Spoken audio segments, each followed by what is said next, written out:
Welcome to another episode of the Top Corner Podcast. And today is Monday. Last week we had a lot of fun games: Champions League, FA Cups, leagues, La Liga. Yeah. Even the French league was actually exciting. Yeah. Paris Saint-Germain smashing people left and right. Yeah, in their little French league. Yeah, it's good for them. Good for them in their little tiny Frenchmen's league. The gods. They're like the gods of the French league. The tiny Frenchmen. Everywhere was really exciting. Yeah, even the Bundesliga. Yeah.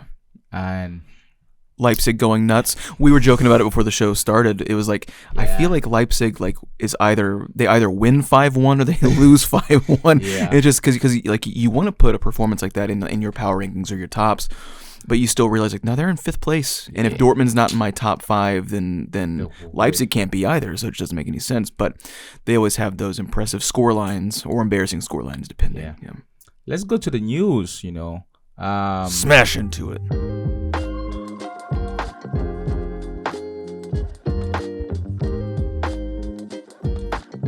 Let's talk about this. Actually, I just read Nottingham Forest got deducted 4 points. Yeah. And that's crazy to me. Because of the sustainability and what's the name of that thing? It was like financial fair play kind of stuff, wasn't it? I think in England they kind of the English sometimes want to be different. They call it sustainability and something. But they got 4 points deducted. And the next question is, when is Chelsea or City is going to be hit with the same thing? Because they were overboard on spending according to that whole, just to kind of keep everything afloat. Yeah, City ain't doing that, and Chelsea didn't do that. No. So it looks like in the summer, Chelsea is trying to rectify that by they kind of made a public statement that they were willing to drop 15 players in sales. And then you also have to accept the fact that City and Chelsea, but City in particular, they have the money to drag out these things. Yeah. Whereas a club like Forest can they're going to appeal it. They already said that. Yes. But once it's appealed once, and if it's still ruled the same or if it's overturned, they can only really afford to get this thing done quickly. That's true. Even if it means taking a loss very quickly. So that how many was 100 plus allegations against City? That's still open. 22, 21. Yeah, it can still happen. We just forget about it because it's been dragging on so long, because they have the money to stretch this thing out as long as possible. Yeah. But yeah, it's unfortunate for a club like Forest to get hit with that kind of stuff, while you have clubs at the top that are they have more money and they're being even less responsible with it. Yeah. But it looks like both are trying to dodge a bullet there. Whether they do or not, we'll see. But at the rate that it's going, I think you and I will be old men with grandchildren by the time that City gets what they deserve. Yeah. If it's all true. It's interesting. Well, on the other side, guess what? What? Rashford might reject PSG offer to stay at United. Big man with a little plan. Yeah. I don't know. I don't know. I feel like it's I don't know. It's 50-50 in a sense. You could stay at United, still be the guy, of course, but it's a little shaky between you and the coach right now. It's shaky between you and the coach, and I mean, you have to think about yourself and your career too. Do you want to stay on the bench and your talent deteriorate, or do you want to go somewhere and keep playing? Yeah, I think that, and this is me, and I've had my fair share of cracks at PSG, right? Yeah. I've said some things about, I do think that they're a big fish in a very little pond. Yeah. And they act like they've won awards and have gathered prestige in competitions that they have not won in. Yeah. The fact that they think that they are deserving of a Champions League title, or they almost act like they've won one before, and they have not. And all you have to do is look at their club honors, and they have not won one. But one thing that you can't take away from them, partially because they're in a league in which their quality in the single club is so far above everyone else, you're guaranteed Champions League football. Yeah. Whether you win the league that year or not, you're guaranteed Champions League football, and it makes it also obvious. That makes it obvious to me that he needs to go there. You also guarantee, because for them to, especially when you are a player of that caliber, you also want your, especially if you still want the money, you also want the attention at the eyes of everyone. And the Champions League is kind of where everyone always, at least, you have the attention of the whole world in the sense, because definitely. they're not focusing on this league or that league. So you are still there in the eyes of everyone. Yep. But if you stay somewhere that one, you are not even sure playing at the high level, or even if you are at this present time, things are a little shaky, and rumors have gotten out of there that he is not really in good he and the coach are not really on good terms too. And it's affecting him and the players. Like he and the players are not getting along that great either. So would you want like a redo? Sometimes you gotta leave your ex to figure out yourself. So that is 100% true. And I'll say this as well. I think that PSG are overrated as a squad overall. They've got good individual players, but for some reason they don't get great results when playing outside of their domestic league. I still think that the PSG squad is better as individual players, and they play better as a squad than Manchester United does on average. And the good thing about that, not cutting you, is if you go there, it will be different in the sense that you have a collective around you that's willing to play, and they're playing good, and you might become the guy because Mbappe is leaving. Yeah, I mean, you've got the Barcola kid, you've got Vitinha, you've got Kolomouani, Zaire Emery. Yeah, I mean, like, you've got interesting players that make sure that they can cover for your mistakes if you're not in great form. Yeah. But also, like, I think Vitinha especially, like, I'd like to have him feeding me passes if I'm up front. Yeah. Like, he's young and he's pretty talented, and it shows that he can still. He has room to grow, and you as that player might be part of that process. And that's interesting to me. Kimmich interested to City, Arsenal, Liverpool, Real Madrid, Barcelona. If you were Kimmich, where would you go? And he has the biggest clubs interested in him. Yeah. The one thing I would do as Kimmich is, first of all, what system will fit better with me? Because sometimes when players go to a club and you see them declining, sometimes they don't assess if the system will be better for them before going there. You could be great and you go to City, for example. If you're great individually, you go to City, and if you're a football champagne kind of guy where in a sense where you display great talented individual skills and collectively you're not that type of guy, I would say don't go to a club that Pep coaches. The reason is because if you're not like that, you will find yourself struggling because he emphasizes on the collective than you as a player. Yeah, I mean, you have to be. Because you said Jack Grealish what was he playing before? I keep forgetting. It's different from the Jack Grealish that's playing at City. Yeah. Where are players that will be allowed to do that in that system? You have to be a top player. In very specific things. You have to be a player because the freedom of doing things will depend on the structure of the team. Now, where are players that are allowed to have such freedom in systems that see Pep Guardiola or other coaches that are similar to Pep Guardiola teaches? Is you have to be a Messi or Ronaldo for them to let you do that. Well, because you look at those who do very well at City. Kevin De Bruyne. He's not the best defender. He doesn't have to be because he's in a position where all he's asked to do essentially is what he is world class at. Rodri's the same way. He's the defensive counterpoint to Kevin De Bruyne, and I don't think, and this is not a knock. I do think that Kimmich is a world class player. Yeah. I don't think that he does one particular thing world class. No, he does them all very good. Okay. That's the thing. He's very well rounded. Everything that he does very, very well. But he's not world class at any one of those things. Yeah. But and he'd be asked to cut a lot of things that make him very, very good to a one-dimensional role for the collective. Yeah, I think Barcelona will work well for him.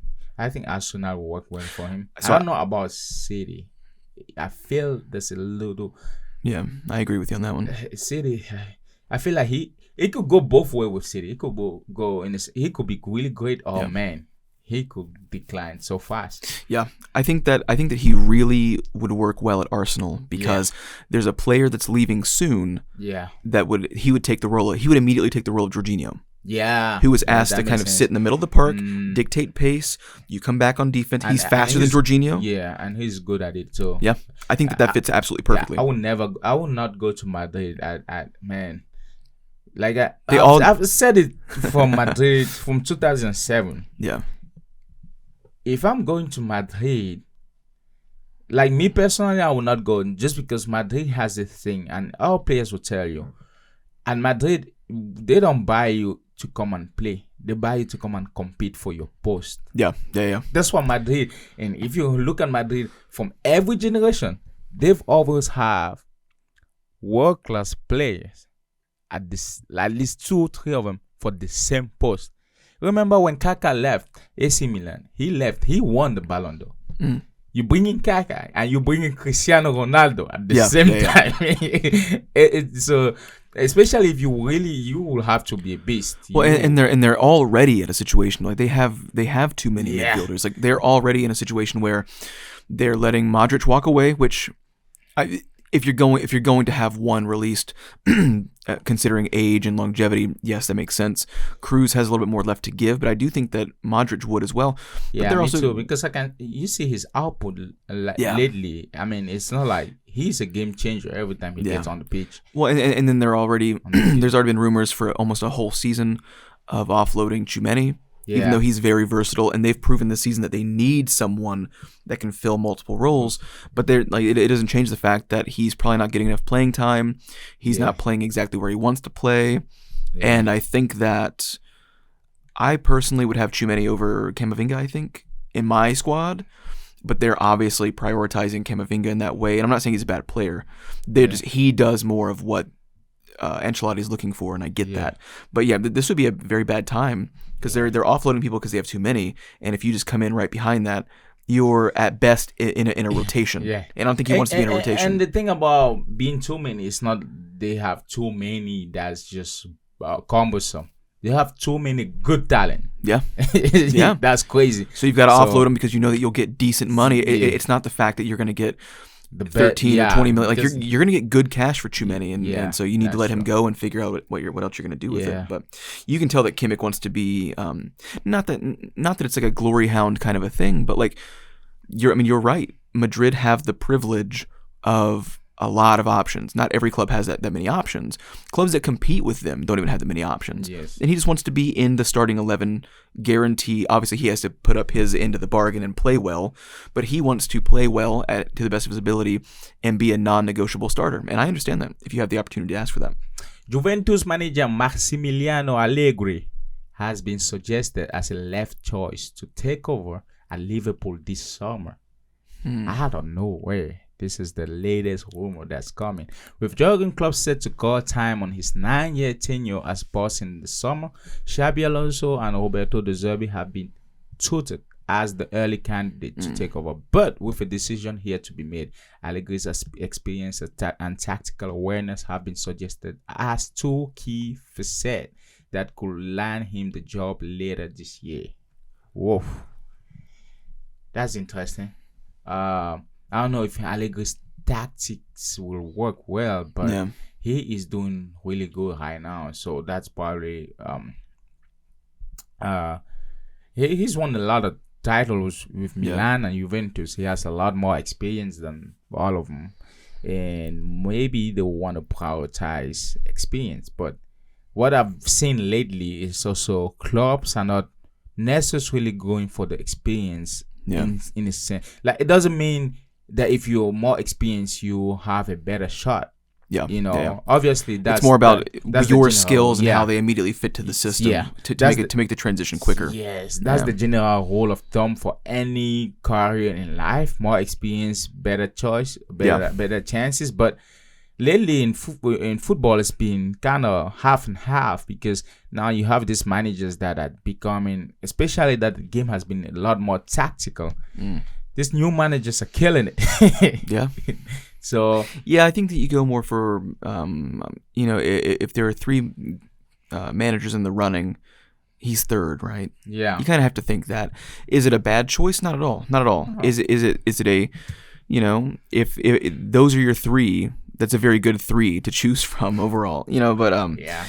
It just depends. You've got to think that Xabi Alonso is still the number one, and it makes the most sense in terms of the play style and what he gets from players. And I also think there's also the one thing that's also good about all of this is legendary status. Some clubs also prioritize that because he played for the club. He did also more for the club in some sense. So yeah.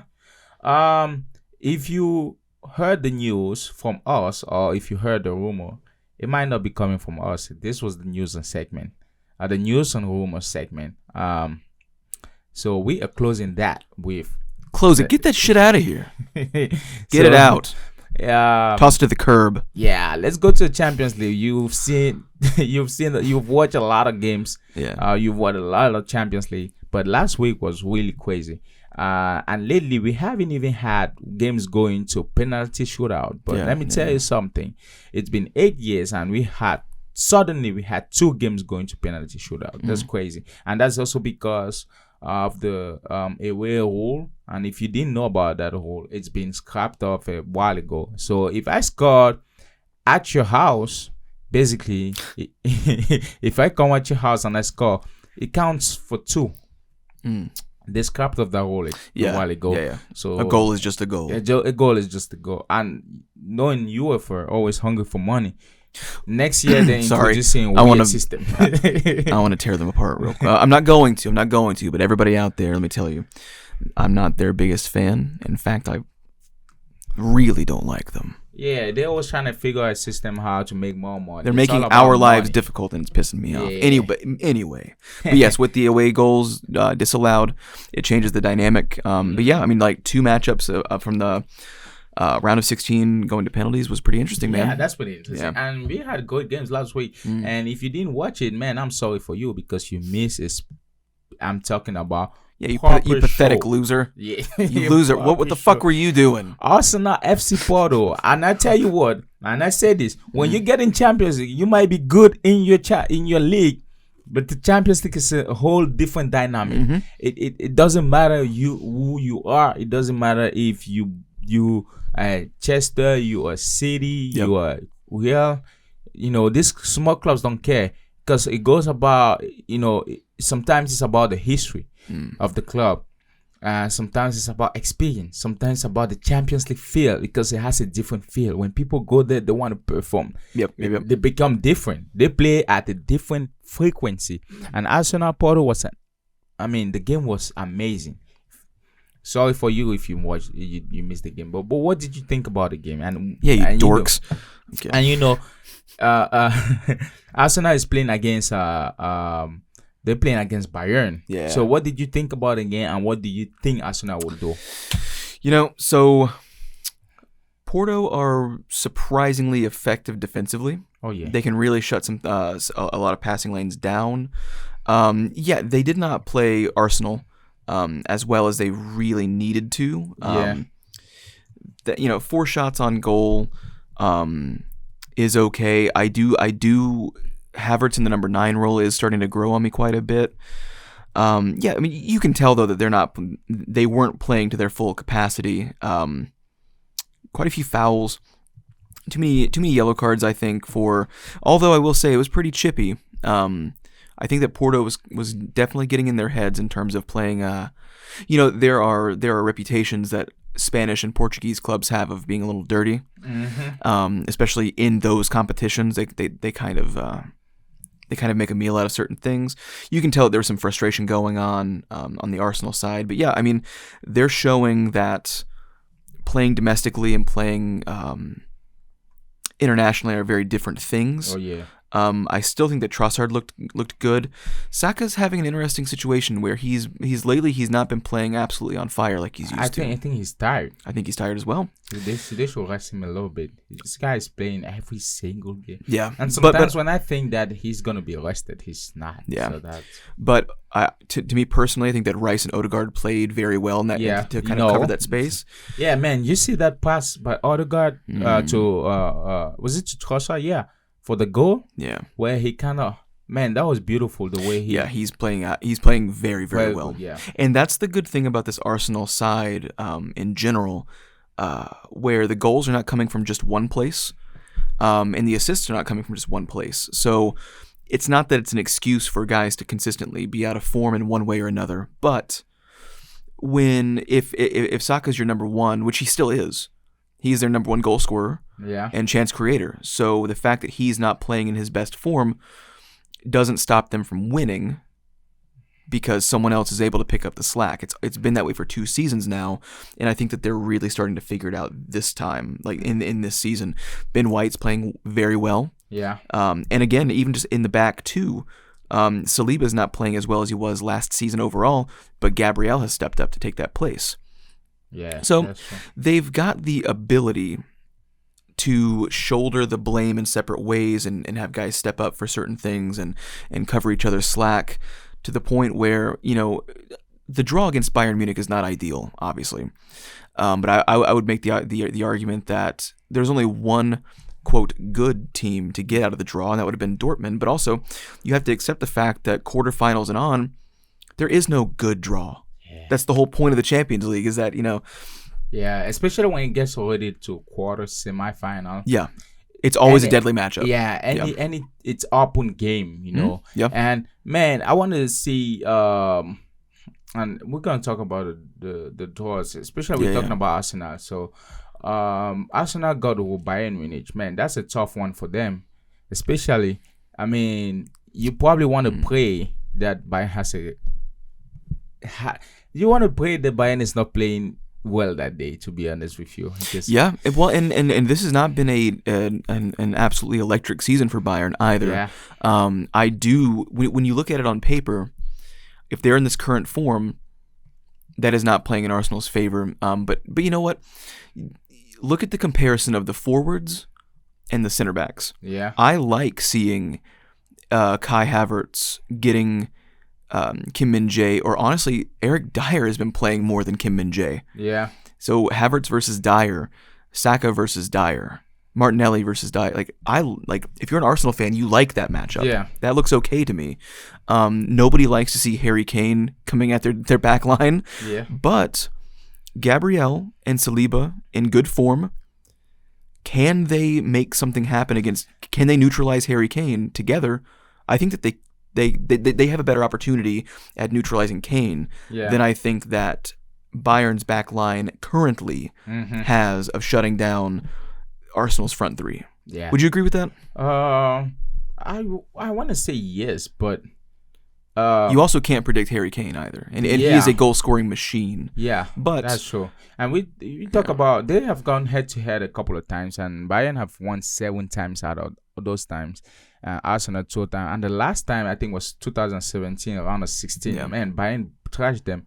I'm talking first, second leg 5-1, 5. So they probably sleep with that nightmare. But of course, you can make the argument that Thomas Muller, I guarantee you, of those 2 squads, Thomas Muller is the only guy that was there in 2017. Everyone else is completely changed.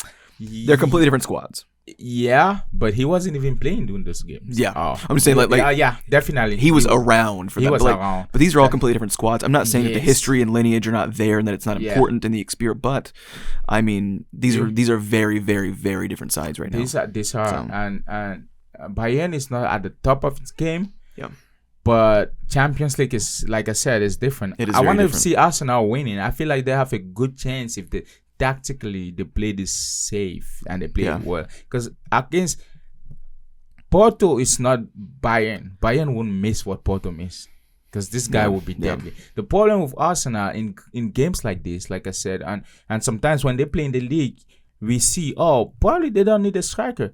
Yeah, in games where it's extremely high tempo, there's a lot of pressure. You can't miss your opportunity at this. The window of opportunity is this big. You cannot afford to miss what you have. Yeah, and that's what will be the game changer. I think Arsenal has a big chance, but Bayern has a more big chance, because Bayern has been playing Champions League forever. It's not gonna be a pressure on them. Yeah, it's gonna be a pressure on Arsenal if they can make it. That will be the question.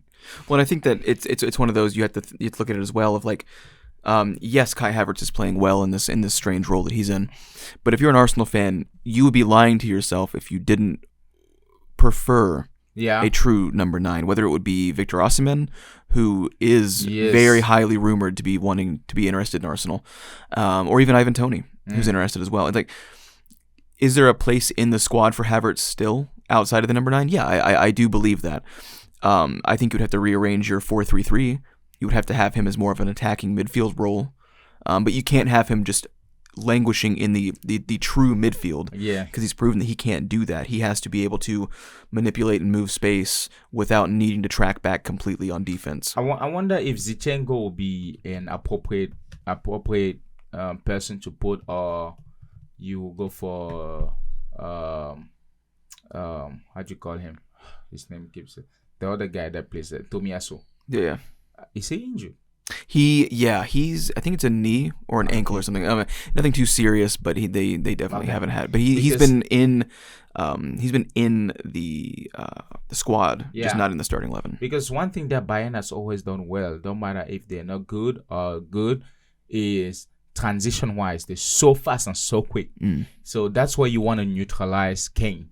That's why you want to neutralize Bayern's attacking line. And you saw what they did to Lazio. Well, so but also Lazio's not Arsenal. Lazio's not Arsenal. They're not playing well enough to justify their position this year in the Champions League. That's very, very true. But Arsenal will not be better in the sense of neutralizing transition from teams like Bayern. That's true. So that will not. I would want to be really meticulous if I'm Arteta, and I would be really. I would put guys that can defend, and if opportunity arises, I want to make sure I get those. You have to think that this will be more of efficiency versus quantity. Yeah, I was gonna say, like, you can't expect Declan Rice to be able to make as many offensive moves as he is used to, because you do need him in the back for when Jamal Musiala gets a little threaded pass and is now on the quick transition. Like, that's what I'm saying. Musiala, because what is for sure, Musiala will do them. Oh yeah. so you'll still need Odegaard to be able to move up forward and manipulate and create chances. But Jorginho has to stay in the back, and he's not the quickest. So you absolutely need Declan Rice to be more aware on defense and maybe not be as creative, which is unfortunate because Declan Rice has proven that he can take those offensive chances. So it's one of those you need to kind of be able to feel that out. And that is unfortunately, because that's on that left side, you would hope that Tomiyasu's back by that time, because even though Jakub Kiwior is a pretty decent left back, he is not as good offensively as Zinchenko. Yeah. He's a better defender than Zinchenko, but he's not as good of a defender as Tomiyasu. Yeah. So you would really like to see Tomiyasu in the back, so that if Declan Rice is caught out of position making some sort of offensive run, that you have somebody back there that's a bit more defensively minded. What I would like to see Arsenal do is be bold. Be bold in attacking, take chances, and not be scared. Because one thing is for sure, Bayern will not spare them, because they have a pure 9. And this guy is on fire this season. And you need to remember as well that, like, Bayern's back line is not playing well right now. Like they are scoring a lot of goals, but at the end of the day, Upamecano has plenty of mistakes in him. Kim Min-jae is getting not enough playing time to justify him coming in. And true. Eric Dyer is not even a defender. He's a midfielder. So they do have weaknesses back there. Yes. And they will. I want to see them exploit those weaknesses to their advantage. It's like, if you get this, score. Don't be playing around. Because this guy, Bayern, and it will be difficult to beat. I'm telling this to Arsenal fans, to beat Bayern at home. I don't care if they don't play good. I don't care if they play one leg. They will beat you guys at home. Yeah, for sure. They did it to Barcelona. They did it to anybody that crosses your path. Yeah. And they've eliminated Arsenal a lot more time than Arsenal have seen the field. Yeah. So I want to see Arsenal be bold. I don't want to see those playing around. I don't want to see this bullshit. No. Rest the soccer. Do what you have to do. Yeah, for sure. And make sure when you guys work in the Champions League, you work with boldness. You are assured of yourself. Don't be tentative and take chances. And that's what I want to see, and that would be amazing if Arsenal. You know what would be crazy if Arsenal takes the Champions League. This is speculation, whatever. Yeah. Champions League and Premier League. That'd be insane. That'd be insane. So really quick before we move on, and I don't want to linger on it too long. Although I will say, I will have a little bit of bias here because this is my club. So fuck you guys. I'll spend more time talking about Arsenal than I will about Napoli shit in the bed and Barcelona having a run of good form for a change. You look at the April schedule, which includes both of the Bayern Munich matches. It's not the worst schedule because they're not playing big clubs in leagues. So they have Luton. So no, they have Brighton, who is a good club in bad form. Then you play Bayern, first leg. You play Villa. And then you play Bayern second leg. So there's a 3-game stretch where that's not ideal. But once you're done with Bayern, whether you win or lose, you have Wolverhampton. So you can kind of I'm not saying like there is no easy match in the Premier League. I'm not saying that there is. But if you need to rest Saka to accommodate him to be able to play in Bayern, I would do it. You kind of can. And then they play Tottenham on the 27th, which if you were to rest him for Wolves, he would be back ready for Tottenham in theory. So yeah, it's not the worst run of games in April if you need to rest him to make sure that he's fit for the 2 Bayern matchups. If I play Luton, I will rest most of my guys. I will rest. What I can do, right? Yeah. I will probably play them for 30 minutes, just so they can always get that feel of the game, and definitely will rest them the rest of the game. I think you have 5 subs. You can do with those 5 as you wish, and it's Luton. Yeah, well, because you have Jesus, there's you have also Martinelli, one thing that's you have Trossard. crazy about Premier League. The last 9 games where clubs are fighting for relegation, on the absolutely best day, Luton Town can give 2-0 to City. And that's been proven. They showed that very early on this season that like the top 6 clubs were struggling against Luton. They were getting, steadily handled by the rest of the Premier League sides, but like they showed like don't take them that lightly. But this is a good time to sort of look at the the bench. Do they have lights out players on the bench? Not entirely, but if you need to rest Saka, you do have Martinelli, you have Trossard, you have Jesus, you have Nketiah. You could play Havertz on the right wing if you want because he's a left-footed player. You can do that if you choose to. So like there are options. Get a good rotation in. Then you got Barcelona, Napoli. That was I wasn't expecting that, but hell, I was at this point. You look at what Napoli's been doing. That's kind of true too, but at least they're not that same side. They're just not. I feel like they also had the talent though to go ahead, but Barcelona was the better man that day, and guess what? Or the better team. Lewandowski played very well. I loved his performance. I mean, he created chances and he scored 1 too. And he was just playing as Lewa that we'd like to see and we know of. It wasn't a big deal. I feel so it's got to be tactical with Napoli because they have like they're only missing Kim Min-jae. They have like the rest of their squad really is it's the team that won the league last year. Yeah. So it's not about the players in the system. It's the system itself. Yes. And that's all I have to say about it. They're gone. Are they even? Let me double check the Italian table. I don't even believe that they're going to be able to compete for Europe. I mean, they're in 7th right now, so they might be able to squeeze into the Europa League playoffs, or maybe they get into the Europa Conference League. But they're pretty much not getting into the Champions League next year, so it's done. So really fast, you're gonna see, I'm sure, a lot of guys jump ship. Zielinski is interested in Inter Milan, I believe. Osimhen's on his way out. Kvaratskhelia is going to be on his way out as well. Why would Di Lorenzo not leave as well? Romani, like they need to all be going. Politano probably needs to go as well. Anguissa might go too. Yeah, I mean, because he is what 27, 28. Yeah. So he has one more good move in him. Yes, that's true. Yeah, so like I expect within at least either just this summer alone, or maybe in the winter transfer window of next year, you're going to see a lot of movement in that Napoli squad. This summer might be a crazy summer. There might be a lot of transfer, a lot of moves. Atletico played Inter Milan. That was inevitable, but kudos to Atletico. And let me tell you something. Atletico is the, how will I say, is the biggest underdog underdog. Yeah, like yeah. they've been coming to this for a long time. They've been around just like a fox every time, lingering around, and they've always been knocked down. Will we see this year a different side? Will we see history where and they got Dortmund? Could they make it to the semifinal? Yeah. And could they make it to the final?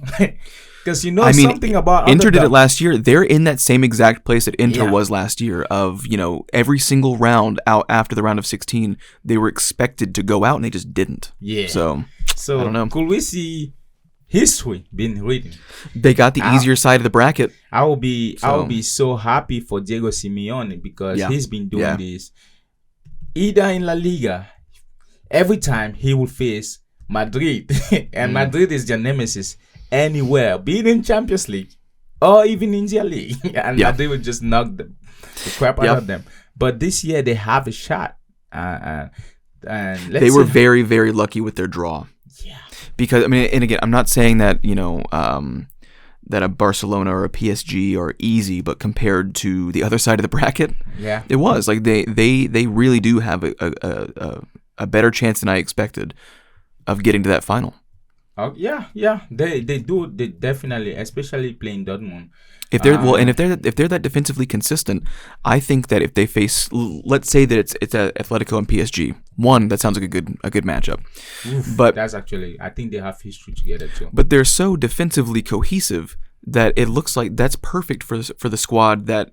We've said it earlier in the seasons where if PSG don't go up 2-0 in the first 30 minutes, they start pouting. Yeah. They don't know how to act. They don't know how to really scramble hard. They're used to easy victories. They're used to 4-1s, 3-0s. Yeah. So if you don't give them what they want in the first 25 or 30 minutes, they'll start throwing toddler tantrums. I can see it going very badly for PSG in that way. If they have to work extra hard and your lead goal scorer is like the closer that it gets to the end of the end of the season, the less I think that Kylian Mbappe will show up. That's just my opinion. He can completely prove me wrong. Inter Milan proved me wrong by shitting the absolute worst of the bed. Do you think that Mbappe will not show up? I think he will show up. I don't know. I feel it's all but guaranteed. I could see if he ends up giving up if the rest of the squad seems like they've given up. He's not the one that kind of pulls them up. I see him getting he gets very that's why I very disagree pouty with you though. I've seen it though because history has shown that in big games Mbappe shows up a lot. If the rest of the team feels like they're trying. This version of PSG, they don't seem like they do. When things don't go their way, they kind of just shut down and go, well, it's just not happening. Well, other versions of the squad would pull up. I see that too. Because they've had a lot of changes in the last 3 years. Yeah, that's a completely different squad almost. But I think that PSG, and we will talk about it. This is the best PSG version that I actually think they have been since PSG, since the Qatari took over. And I will tell you, and I will tell you guys why. They have young players that are playing well. This is not a PSG that took players from anywhere and tried to build a super team. Yeah. That's why I kind of love. And I think Luis Enrique is doing something. He's cooking something. And we might see this in the next 1 or 2 years. Because if you look at PSG right now, they're a lot younger. They are really talented. There's no one that's coming with extravagant powers and monies and from anywhere. Yeah. So basically, I think he's building in the low. And this might be the first time that Nasser El Khelaïfi actually leaves a coach building the team, because that team is not actually expensive apart from Mbappe and the other wing, keep forgetting his name, Hakimi. Yeah, I think those are the two most expensive players on the team. Yeah, there was something really special about like those first 2 seasons that Neymar got there. The first season when Mbappe got there, when Edinson Cavani was still there, I don't know. They were at least more consistent. They were more consistent, but did they go, if this version passes and go to semifinal? I don't think that version. You see that's how you see. I don't know. Yeah, because that version, there's something about, especially even the Ibrahimovic version. It wasn't a good version. They spent money. They won the league. Yes, those players were known. They were known, but they were not PSG. They were not PSG. they didn't bring anything to the table as far as being at PSG. Cavani was good, but at PSG he didn't do anything. Breaking record is nothing if you play in a league that you're the only one scoring 6 goals. Mbappe he's on his way of breaking those records. But you're gonna offend people saying that because everyone wants to talk about how good the French league is. No, the French league is good, but I can go down and break records if I'm a Cristiano Ronaldo. Imagine Messi playing there for 5 years. Yeah, in his prime, where it was abundantly clear that even like right when he got there, that it wasn't gonna happen. Yeah. I won't get that, but guess what, guys? What the how'd you call it? I lost my train of thought there. But the Champions League final stage, I guess that will be the quarterfinals or the semifinals. No, this is the quarterfinals. Real Madrid is playing City.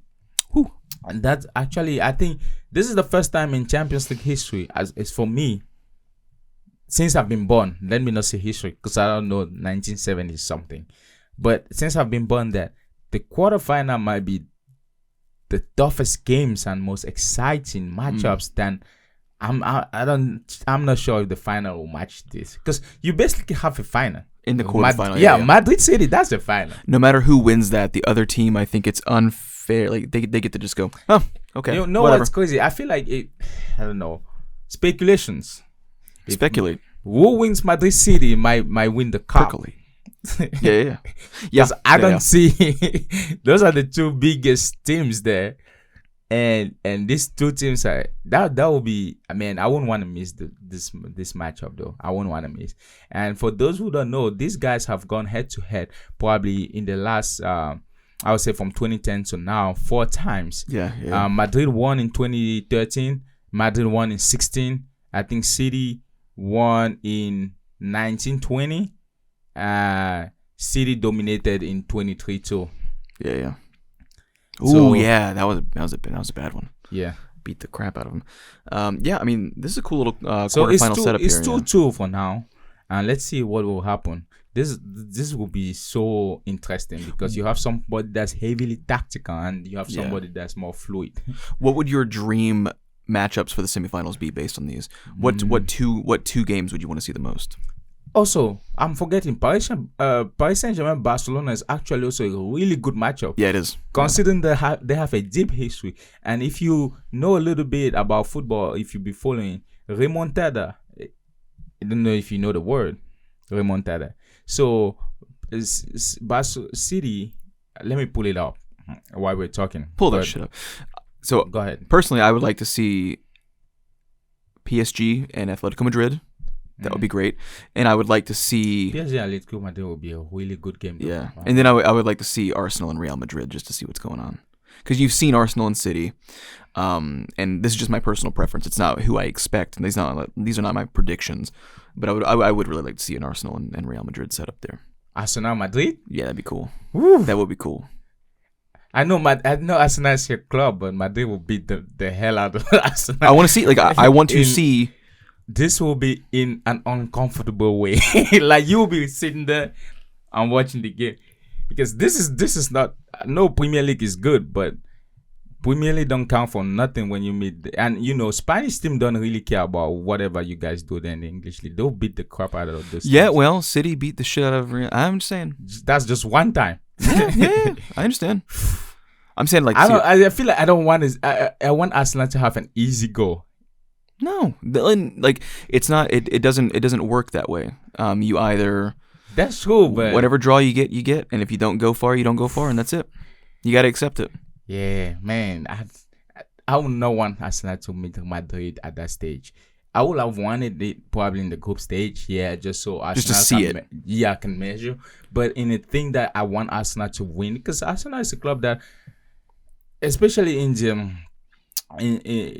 Thierry Henry's days, man, this was a club that I followed and I really liked too. Yeah. And I've always wanted them to win the Champions League. Especially when in 2006 they had Barcelona in the final. And there's a lot of rumors about that game.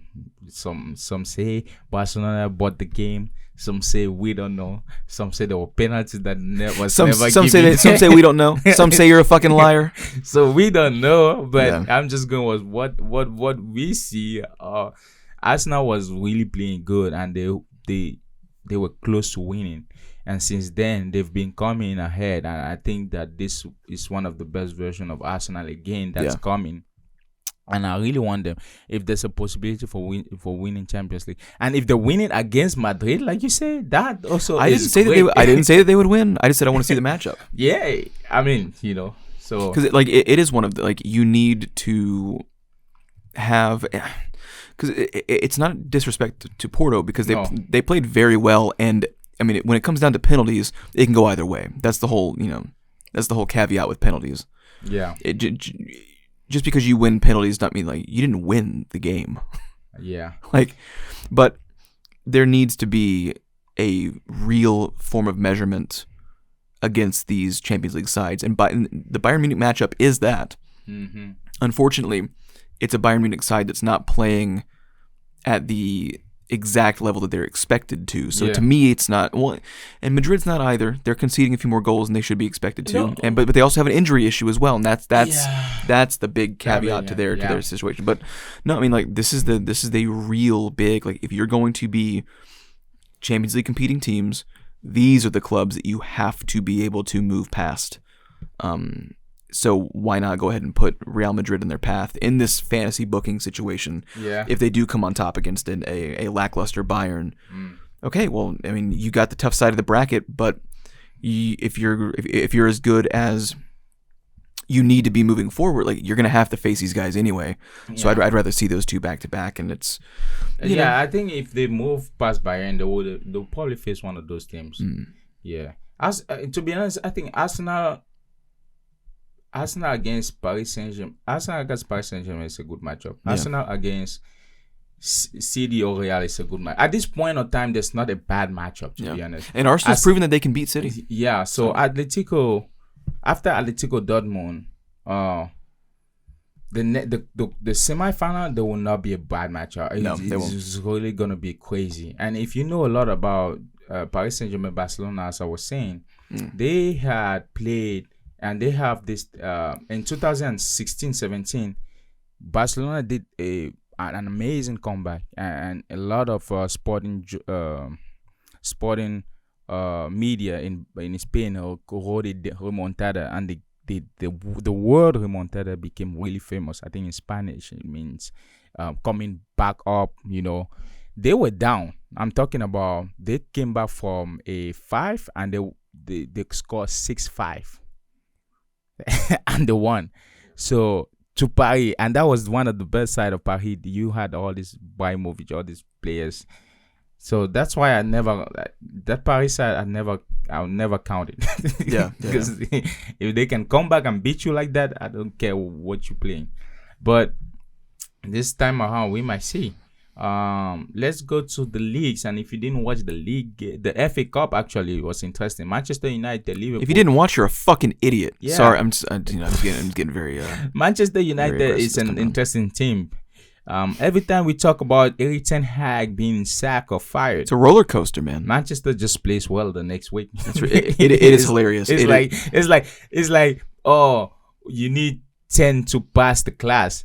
And immediately when they start talking about you failing, you just get to that 10 and stop doing it. You didn't show up to class for 6 weeks in a row, but and you pass your final by 1 extra point, and you skirt out with a C- at the end of the semester, and it's like, hey man, C's get degrees. Yep, that's it. It's like saving Erik ten Hag's jobs every time. Yeah. So, but they played very well. Yeah. Well, and just is so good. He's very strange player because we've said it all season long. It's like for every moment that he looks like he's like, you don't know what you're doing, do you? He comes in and he scores these random goals, and I do think that's part of the fact of tactically speaking, I still don't think they really know what's going on, which is what allows him to get in those positions to make those goals. Because your defensive midfielder should not be able to do what he's doing. I don't know. If you have a real structure and a real system in place, why is he making these chances that he's? I just like that should be someone else that's going for it. But I mean, They played very well. But what did you think of Rashford's performance? I feel like he played really good in a while. He missed that one. I forget when the chance was exactly. Yeah, but he missed a very big one. And you know, the late game romantics, it's great. I love it. But honestly, like, he should have scored that one that he had. Yeah, he should have scored that. But I mean, he played very well. And look, man, I mean, I'm not saying that Manchester United didn't play well. They obviously did. It was their performance was not as impressive as they just refused to give up. And this is a side that's been known to sort of shut down after a certain point. But that's what people have been expecting from United in a while, right? Because I think most people didn't know that United is not in the best form. Yeah. But what people are pissed off at is the fact that they give up so quickly. Yeah. And so easily. So this was wild that they kept refusing. Because if you think about Liverpool is not really that exceptional, but it's the fact that they won't give up. You see how they play against City, especially the second half. It was like mad dogs. Yeah. So United kind of lost that spirit in a sense, in some way. And, it was kind of like Apollo Creed versus Rocky. I don't know if you've seen the Rocky movies or not. I'm a big Rocky fan. Are you really? Oh, that's interesting. Actually, oh, cool. Well, all Rockies. That should be on the podcast. Anyway, at some point, I wanted to be Rocky, man. Yeah. You watch Rocky, you start training 5 a.m. in the morning. Yeah. Everything except the brain damage. Oh, yeah. I don't need the brain damage. But it looks like a lot of that was just Stallone himself. Anyway. Yeah. Like Liverpool, this classy side that just obviously has better tactics, more cohesive as a unit, putting a lot of pressure on this United side, but United was like Rocky, man, and they just refused to go down. They just refused. They always had one extra little bit that they were willing to give, and by the end of it, they had given all that they had, and they won by 1 fucking point. That was great. That was a great matchup. That was a very good. Some people are saying that that's like an FA Cup classic. Yeah, like not like United and Liverpool. Yeah, like this particular matchup. Okay, like they're not saying that it's the best FA Cup match of all time, but they're saying that this performance is one of the most interesting and engaging matches in FA Cup history, which is interesting because that's the longest standing domestic cup in the world. So for you to say that it's even in the top 10 potentially, it's pretty insane because there have been some great FA Cup moments.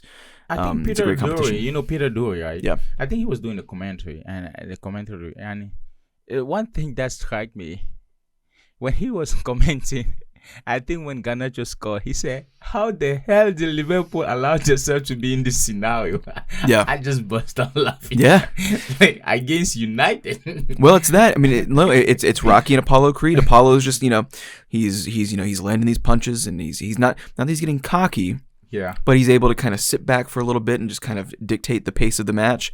And Rocky says, "No, sir. No, sir. You might have more skill than me. You might be more experienced than me." Not as a club, but as the players on the field. Yeah. But, we're going to not take it for granted. No, absolutely. I'm telling you, when you go to Spain, let's go to Spain. But Madrid is doing Madrid stuff. Madrid can go anywhere from beating you 4-2 to a draw with you and potentially you winning. But it's one of those teams that if you catch them on their good day, you getting so many goals from everywhere, anywhere, anybody, and they're doing great. We're just gonna ski through it, just passing through. Brahim Diaz, though, oh man, is he earning us? Like, so we did, I think it was 2 weeks ago, we did our I think at this point our dream, not our dream, but like our preferred starting 11s for Madrid, and I had put Brahim Diaz at one point as a number 9. But then also on the right wing because he's got a pretty good left foot. And you told me maybe not, like he's going to really be fighting for playing time, or he's not ever going to be in the starting lineup. Does it feel a bit more like he could eventually end up being at least someone that comes on every single match? Yeah, as a good rotation at this point. He's playing well enough to where, like, I personally would expect to see him either starting or coming in for 30 minutes, like every single match. Yeah, I think it can be done. Also, like you said earlier, right? It's also because Madrid has so many talented people in that midfield, so it becomes more of a rotational thing.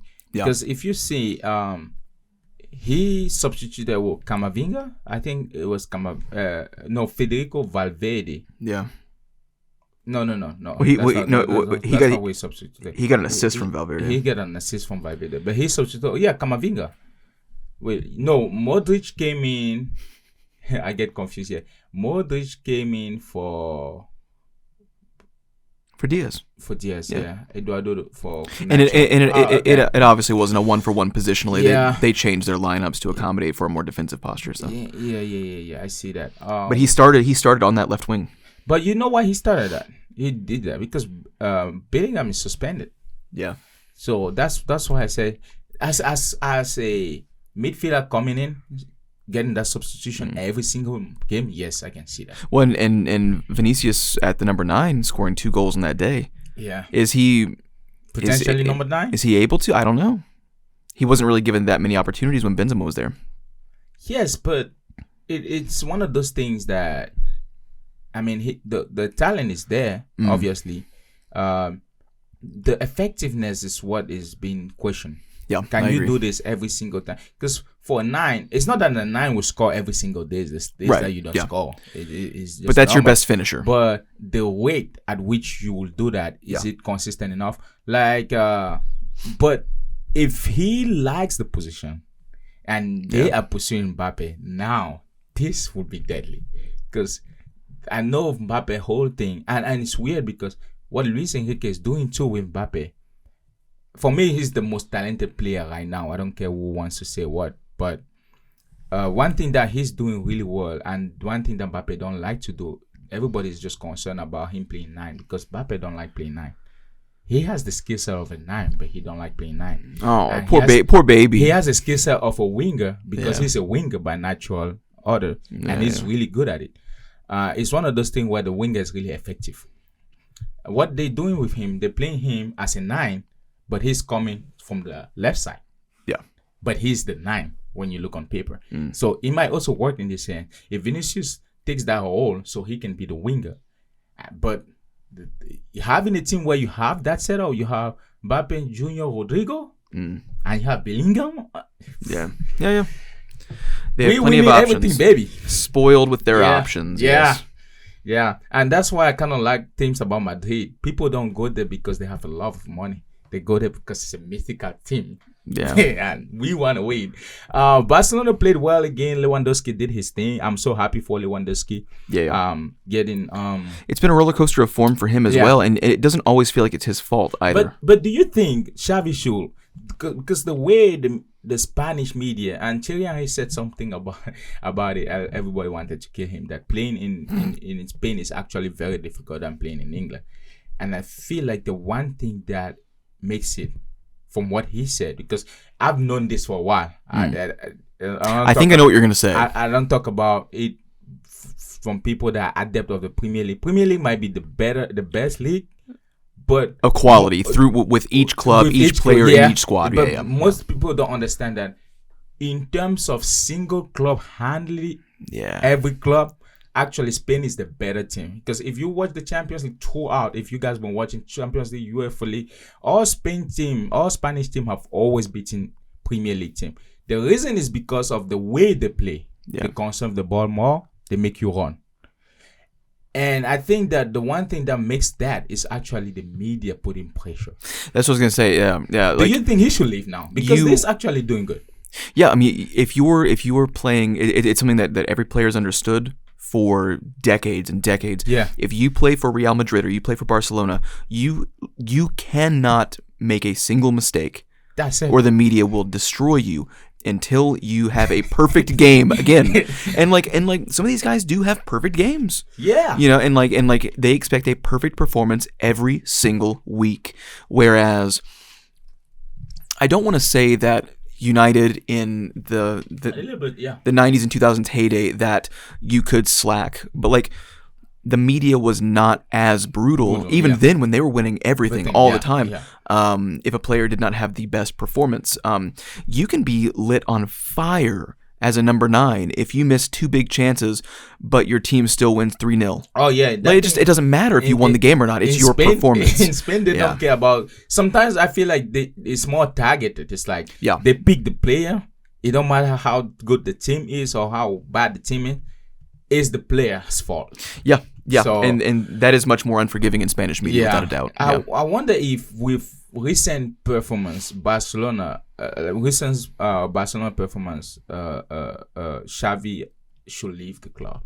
I mean, I know he's made up his mind, but could the media not see what he's trying to do? It's difficult to build, or while building, expecting somebody to win everything too. Yeah, I mean, it's not like they like, I don't know.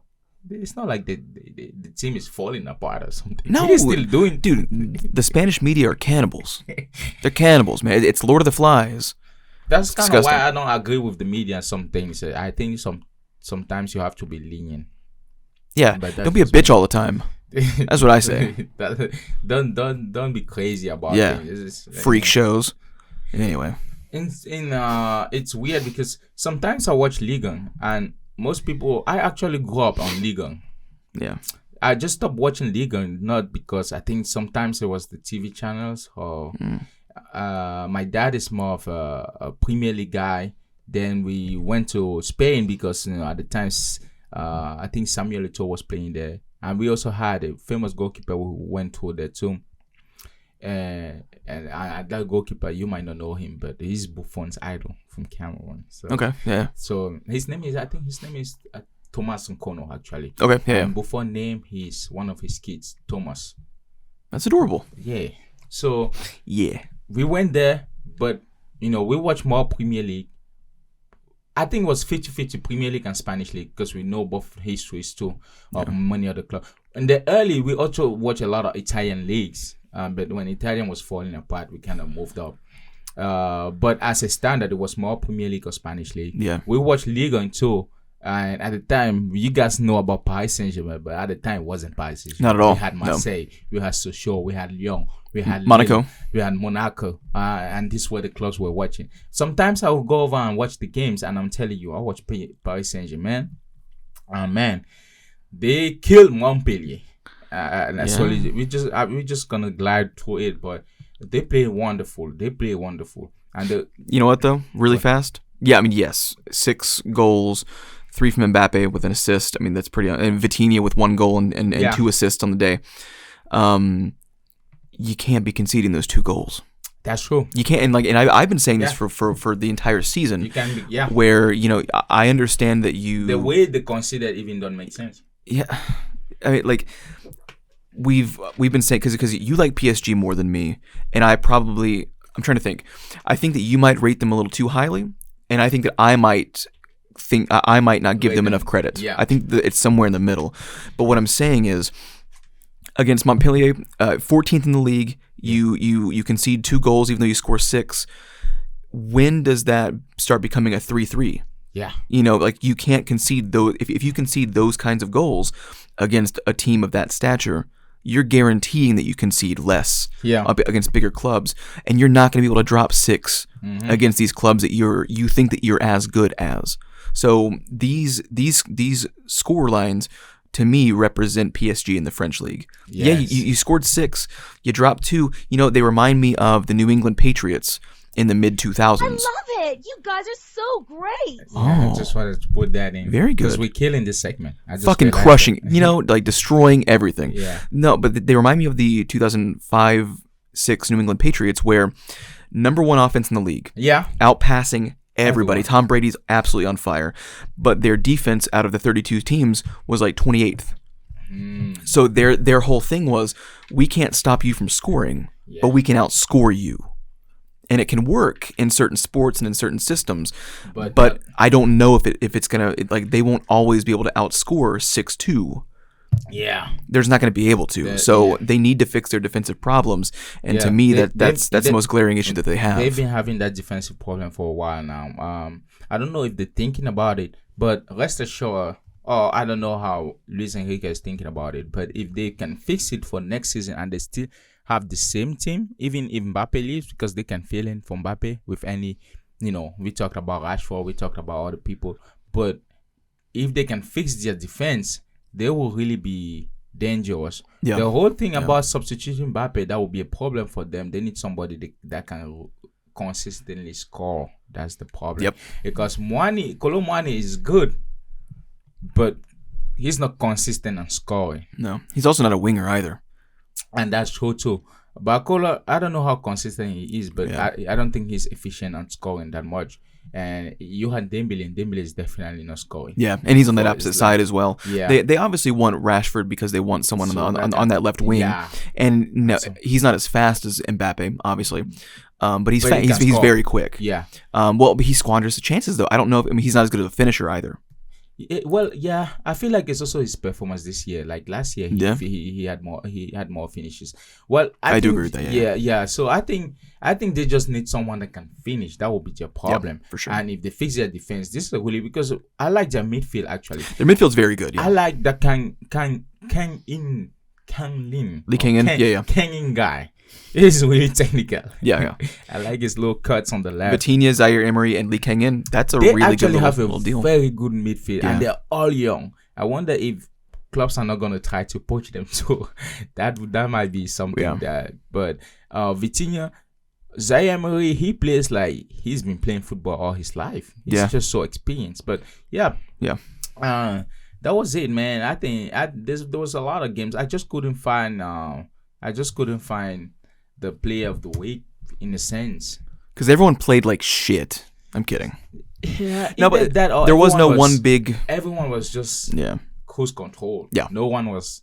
It was pretty evenly distributed. Outstanding, yeah. You could give it to Kane, actually, because he broke a record again this week. I don't know what record he's been breaking. But it's so... let's give it to Kane, actually. Let's give it to Kane. Kane has been playing great, and I'm so mad because the season you decide to make a move for yourself, not thinking about team, thinking about your legacy, thinking about trophy, you going trophyless. Yeah, that's crazy, and it's weird because he specifically went there to win trophies. Yeah, and he will. He will, obviously. No, he will. But it's weird because you're even going to a big not team. Now. Well, next year definitely. Yeah. You think next year Bayern is gonna let this performance slide? Bayern as a whole. And some people are gonna be fight. And Leverkusen's gonna have a couple of guys picked apart as well. Yeah. You gotta think that Wirtz, Frimpong, they're gonna be gone, and Granit Xhaka won't be able to really keep that up either. Yeah. But I will say this too, and I think that I think Granit Xhaka is very underrated. Yeah. Because when he left Arsenal, even though Arsenal fans loved and hated him, they took it way too far. I specifically remember certain things like targeting his family and stuff, and it's like, you guys are fucking weirdos. But like one of the things that even I said, it's like I was sad to see him go, but there's no way that he can keep up that physicality for that long, especially with a club like Leverkusen that doesn't have as many experienced players. That son of a bitch did it. Mm-hmm. So it's like he's one of those guys that it just feels like every single year he's got one extra year that he can still do it with. Yeah. So maybe when he retires and Frimpong and Wirtz are gone, then that's when Leverkusen kind of slides back down. But Munich cannot allow for that to happen again in another season, and they won't. Something's going to happen. They're going to change. Leverkusen's going to get picked clean. Things like that is going to happen. Yeah, I get that. Well, that was our recap, and I think the next days, and especially if you're watching the Premier League, I think they mostly have 9 games left on 9 or 10 or something like that. We are getting into the crazy season. I call it the crazy season because especially in the Premier League, I've been watching it for a while, and one thing I can tell you, when teams are fighting for relegation, you see the best football because you will see a Luton Town and Nottingham Forest going nuts. I'm telling you, they held these big teams accountable of their mistakes and errors, and it's absolutely beautiful. That's always one thing I liked about the Premier League. Actually, is the fact that these smaller teams, man, they become suddenly big in 9 games, Yeah. 6 games to the end of the season. So don't miss the Champions League. We are here. We're gonna always talk about it. You know, we're gonna make sure the news and rumors. If you don't hear it from the TV, you're gonna hear it from us. And if you heard it from us, we don't know if it's true. We don't know if it's not true. But it's all bullshit. Every bit of it's completely fake. Yeah. So I'm kidding. No, don't kid. I don't actually think like I would need to, and I'm obviously not going to go through each of the fucking. I love it. You guys are so great. Yeah. I'm not going to go through each one of the episodes individually, but like I'm trying to think of like news and rumors that we've put out that were just completely fake. I don't remember any of them.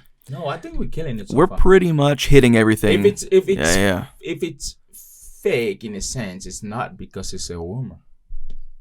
There you go. Yeah. We've been early on a couple of things as well. We've sniffed some things out and predicted some things and been right. So yeah, fuck off. Well, guys, go and subscribe. You heard subscribe. You heard it. They love us.